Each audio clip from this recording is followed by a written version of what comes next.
ఎన్నో వేల సంవత్సరాల చరిత్ర కలిగిన మన దేశంలో ఎన్నో దేవాలయాలున్నాయి. వాటిల్లో కొన్నిటిని రాజులు, భక్తుల వంశస్థులు తమకున్న దేవుడిపై భక్తిని చాటి చెప్పేందుకు నిర్మించినవే. మరికొన్ని దేవాలయాల్లోని దేవతలు స్వయంభులుగా వెలిశారు.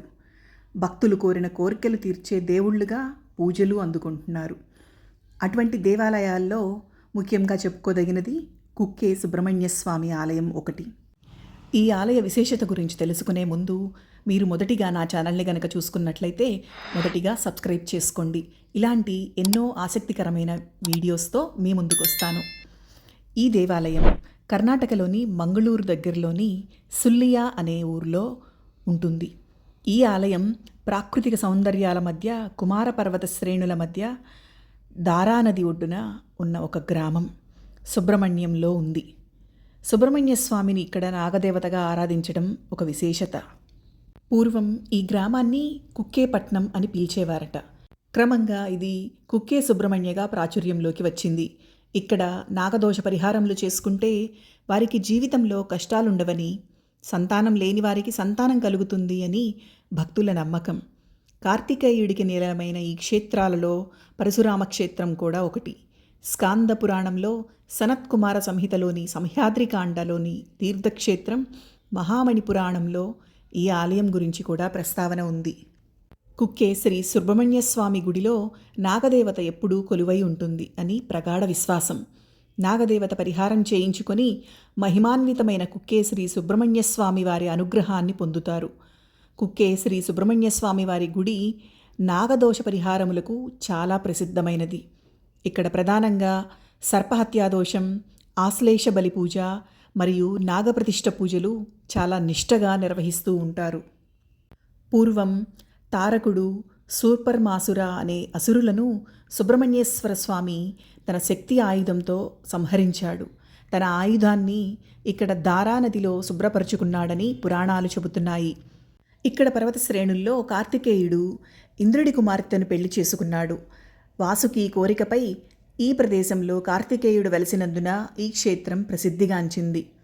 సుబ్రహ్మణ్య స్వామి ముఖద్వారం తూర్పు ముఖమై ఉన్న భక్తులు మాత్రం పృష్ఠభాగం నుండి ముందుకు వెళ్ళి స్వామి దర్శనం చేసుకోవలసి ఉంటుంది. గర్భాలయానికి మండప ద్వారానికి మధ్య వెండితో కప్పబడిన గరుడ స్తంభం ఉంది. వాసుకి విషపు బుసల నుండి రక్షింపబడటానికి గరుడ స్తంభం నిర్మించారు అని ఇక్కడ ప్రతీతి. ఈ స్తంభాన్ని దాటిన తరువాత లోపల మండపం చేరుకోగానే గర్భగుడిలో ఉన్న మూల విరాట్ సాక్షాత్కరిస్తాడు. పైభాగంలో సుబ్రహ్మణ్య స్వామి, మధ్య భాగంలో వాసుకి, క్రింది భాగంలో ఆదిశేషుడు ఉంటారు. కుక్కే సుబ్రహ్మణ్య దేవాలయం కర్ణాటకలోని అతి పురాతనమైన మరియు శక్తివంతమైన ఆలయాలలో ఒకటి. భక్తులు కోరిన కోరికలు తీర్చే దేవుడిగా సుబ్రహ్మణ్య స్వామిని ఇక్కడ పూజిస్తారు. నాగదేవతను ఇక్కడ ప్రత్యేకంగా ఆరాధిస్తారు మరియు ఆమెను సర్పదోషాలను నివారించే దేవుడిలా భావిస్తారు. ఇది నాగారాధనకు ప్రసిద్ధి చెందింది మరియు నాగదోష పరిహారం కోసం భక్తులు పెద్ద సంఖ్యలో ఇక్కడికి వస్తూ ఉంటారు. కుక్కే సుబ్రహ్మణ్య దేవాలయాన్ని గుప్తక్షేత్రం అని కూడా పిలుస్తూ ఉంటారు. గరుడుని దాడి నుండి తప్పించుకోవడానికి సర్పరాజు వాసుకి ఈ ఆలయంలోని గుహలో శివతపస్సు చేసినట్లు చెబుతూ ఉంటారు. ఈ దేవాలయం కూడా 5000 సంవత్సరాల క్రితం నిర్మించబడింది అని చెప్తూ ఉంటారు. సుబ్రహ్మణ్య స్వామిని అన్ని సర్పాలకు అధిపతిగా పూజిస్తారు. కుక్కే సుబ్రహ్మణ్య స్వామి ఆలయం భారతదేశంలో ముక్తి స్థలమని కూడా పిలువబడే 7 పవిత్ర మోక్షస్థలాలలో ఒకటి. ఇక్కడ చాలామంది హిందువులు మరణించిన ఆత్మలకు అంత్యక్రియలు కూడా నిర్వహిస్తూ ఉంటారు. ఇది కర్ణాటకలోని తప్పక దర్శించవలసిన ఆలయాలలో ఒకటి. ఈ దేవాలయం నియమనిష్ఠులతో కూడినది. భక్తులు కుమారధారా నదిలో స్నానమాచరించి స్వామివారిని దర్శించుకోవడానికి ఆలయంలోకి ప్రవేశించాలి. ఇక్కడ నాగప్రతిష్ఠ పూజ ప్రాముఖ్యత కలిగినది. ఎందుకు అంటే నాగప్రతిష్ఠ అనేది ఒకరి జీవితంలో సంతానోత్పత్తి, పిల్లల పుట్టుక, వివాహం మొదలైన అన్ని సమస్యలను నివారించేటటువంటి పూజ. ఈ ప్రక్రియలో ప్రధానంగా రాతి నాగ విగ్రహాన్ని ప్రతిష్ఠించడం జరుగుతుంది. అంతేకాకుండా ఇక్కడ సర్ప సంస్కార పూజ కూడా జరుగుతూ ఉంటుంది. ఈ సర్ప సంస్కార పూజ 2 రోజుల పాటు నిర్వహిస్తారు. మొదటి రోజు ఉదయం 8:30 నుండి మధ్యాహ్నం 12 గంటల వరకు మరియు మరుసటి రోజు ఉదయం 6 నుండి రాత్రి 8 గంటల వరకు నిర్వహిస్తారు. అంతేకాకుండా ఆశ్లేష బలి పూజ రోజులో 2 వేర్వేరు దశలలో నిర్వహిస్తారు. పూజ యొక్క మొదటి దశ ఉదయం 7 గంటలకు ప్రారంభమవుతుంది మరియు రెండవ దశ ఉదయం 9 గంటల 15 నిమిషాలకు ప్రారంభమవుతుంది. ఈ గుడిలో వశీకరించబడిన ఈ గరుడ స్తంభం ఒకటి ఉంటుంది.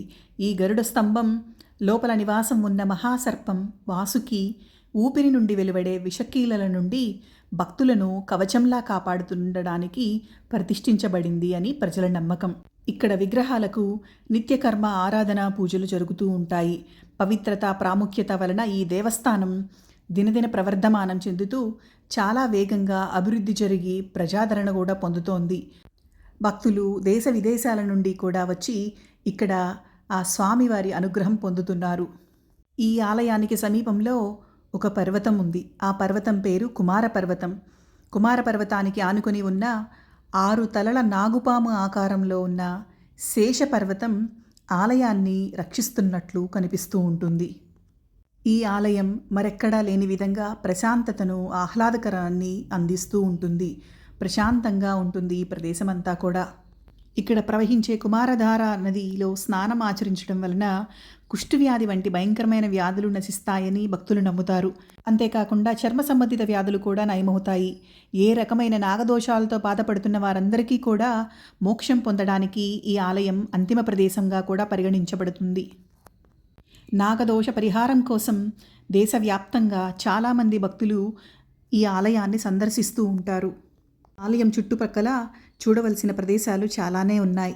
ఓంకారేశ్వర ఆలయం, శ్రీ శిశిలేశ్వర ఆలయం, శ్రీ సకలేశ్వర స్వామి ఆలయం, ఆది సుబ్రహ్మణ్య స్వామి ఆలయం ఇక్కడ చూడదగిన ప్రదేశాలు. ఆ కుక్కే సుబ్రహ్మణ్య స్వామిని దర్శించుకొని స్వామివారి అనుగ్రహం పొందగలరు.